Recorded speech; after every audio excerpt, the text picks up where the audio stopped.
My best friend, Sarah, 26 female, and her husband, Matt, 28 male, have put me in a very difficult position with my fiancé, Jack, 30 male. I knew Matt since my childhood. He was my neighbor, and we were friendly. Sarah and I were roommates in college and became close friends. When I introduced Sarah and Matt, they hit it off and started dating each other. I was happy to see two of my friends get together, but also annoyed that I became the third wheel and was often ignored or set aside because they were so into each other. By the time I graduated, Matt had completely dropped me as a friend. That saddened me, but I was still good friends with Sarah, so it was what it was.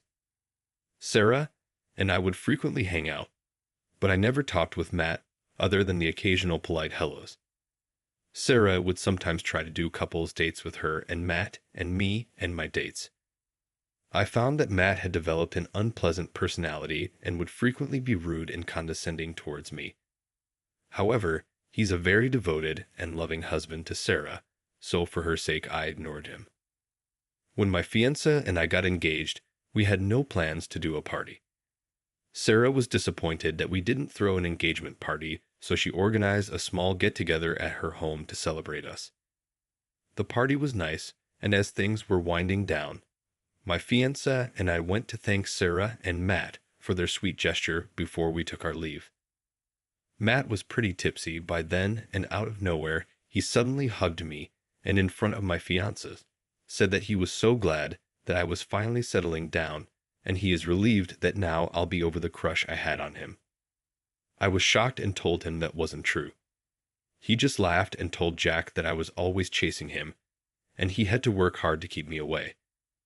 I dragged Sarah in and asked her to please fix this mess, and she was all like, "Oh, he's drunk, ignore him," and says, "You know I always trust you. I know you wouldn't act on your crush." Jack was pretty pissed by this point, and he walked out. I ran after him and tried explaining that this isn't true, but he told me he doesn't want to be anyone's second choice or their backup plan. Since that night, he isn't talking to me or returning my calls. I have talked to Sarah multiple times to clear things with Jack, but she's brushing me off. I don't understand why they believe this or why she'd stay friends with me if she thought I was into her husband. I was in her wedding party and did all the work because her sister, who was the MOH, was too busy. I have helped her through her pregnancy and have babysat her kids so many times. She never gave me any indication she thought this, and why would she want me close to her family if she believed this? I feel humiliated that these people think I was pining away for a jerk like Matt. I need help in convincing Jack this isn't true. I am also mad at him for throwing away our relationship over what some drunken idiot said. I don't know what I am going to do about my friendship with Sarah.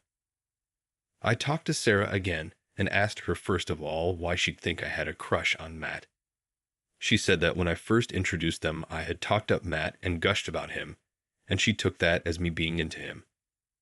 I said I was fond of him since I've known him for a long time, but that doesn't mean I want to be with him. She said when they started dating, I was often upset about it. I said I wasn't upset about their dating. I was upset that she'd make plans with me and then leave me to be with him. And when we were all together, I didn't enjoy being the third wheel while they ignored me.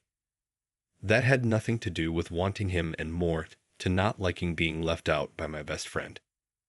I asked her why she hadn't said anything before, and she explained that she could manage the situation.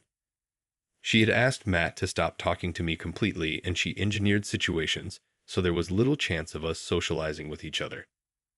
I asked her now that I have explained that I never had a crush on Matt. Can you please talk to Jack and tell him?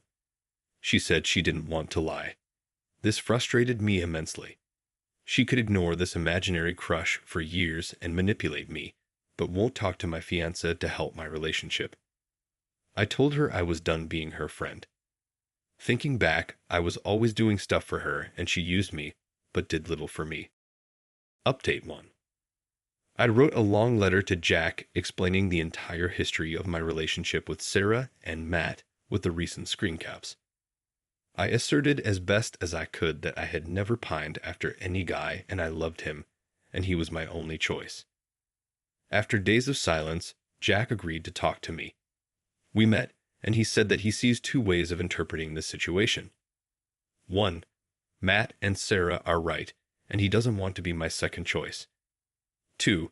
They are malicious people who are messing with me, and that shows very poor judgment on my part that I'd have a best friend like this, and he doesn't want that quality in a life partner. Either possibility leads to the same conclusion that he wants to call off the engagement. He reminded me that I had represented Sarah as one of the most important people in my life. I'd jump up and help her all the time. I had once canceled plans with him to take care of her kid when the baby was sick. It had irked him, but he had seen it as me being caring and nice. But now he's seeing all that in a different light. I cried and begged him not to end our engagement, but he wanted a break for a while. I thought over what he said for a few days and came to realize that he was right. I was a clingy friend and a doormat. I never even saw how much one-sided my friendship with Sarah was. I was a doormat with Jack too. I didn't want to get married or have kids this early, but agreed to his timelines. I gave up an exciting job opportunity with more money because he didn't want me traveling for work. I love him, but I need to fix myself and be stronger. I gave back his ring and ended things. I returned all the gifts he gave too. He was offended by that, but I didn't feel good about keeping the very expensive things he had given me.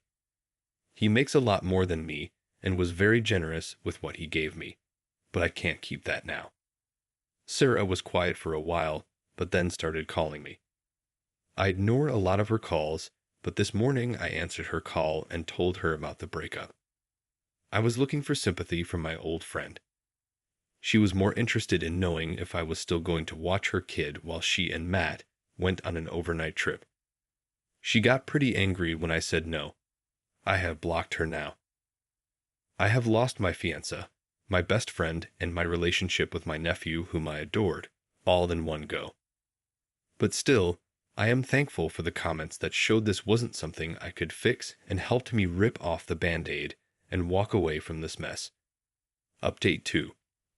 I'd wanted to thank all the people who commented and DMed could advise to me about my previous posts. I'd especially want to thank those who advised me about my job. I took up that suggestion and went and talked to the hiring manager, explaining that I was very passionate about the work, but I couldn't travel back then due to certain family responsibilities, but I am able to travel now. He didn't have that position open anymore, but he connected me with a manager in a different region. This job required relocating very far away, and that seemed like a blessing at this point, and I jumped on it. I am now in a new city and very grateful for leaving behind the mess that my relationships had become. The fallback after my engagement broke was not pleasant. I don't have a good relationship with my parents because they have always been very critical of me. This incident seemingly justified all their opinions of me, and they crowed a lot about how I have ruined the only good thing I had managed in my life. Even though I explained what happened, the impression my family has is that Matt's family tried to do a nice thing for me, and I had a tantrum at their party, and my fiancé broke up with me because of my behavior. I am so grateful to my job for allowing me to move away from all these people. My ex-SIL had called me a few times to talk to me, but I avoided her for a very long time because I didn't think I could deal with more criticism. I did agree to see her a few days before I moved. She wanted clarification on why we broke up because she said that the reason Jack had given her was so dumb she was convinced he wasn't telling her the truth. She told me what he said, and he had given her the correct details. I confirmed that's what had happened, and she was dumbfounded. I hadn't realized this, but she liked me very much and thought well of me. I was so moved I cried. She might be the only person in real life who felt I wasn't in the wrong. She tried to convince me to talk to her brother and work this out. She was very disappointed to hear that I was moving away. Another reason I am glad for the relocation, otherwise I'd have been tempted to agree to her setting up a meet. Later, Jack left me a message saying we should talk, but I haven't responded to him. I moved and I am settling down in this new place. I am very busy with my new job and getting used to a very different lifestyle in this big city. I have thought about calling him, but then I think I should let that lie and work